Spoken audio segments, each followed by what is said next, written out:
remove default icons from the taskbar in Windows 11. Windows 11 comes with several default icons pinned to the taskbar, such as Microsoft Edge, Search, Task View, and Chat. If you prefer a cleaner taskbar, you can easily remove or hide these icons. Here's a step-by-step guide to removing default taskbar icons in Windows 11. Step-by-step instructions. 1. Open Settings. Press Win-I to open the Settings app. 2. Go to Personalization. In the left sidebar, click on Personalization. 3. Select Taskbar. Scroll down and select Taskbar from the personalization options. 4. Manage Taskbar Items. Under the Taskbar Items section, you will see toggles for various default icons, such as Search, Task View, Widgets, Chat. Toggle off the items you want to remove from the taskbar. 5. Unpin other apps.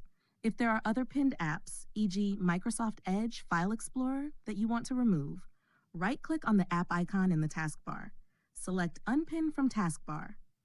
Additional tips: rearranging icons. You can rearrange icons by dragging them to your preferred location on the taskbar. Pinning new apps.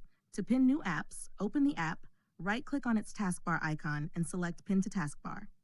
Summary: go to Settings, Personalization, Taskbar. Toggle off the default icons like Search, Task View, Widgets, or Chat. Right-click any other app and select Unpin from Taskbar to remove it. By following these steps, you can declutter your taskbar and create a more personalized workspace in Windows 11.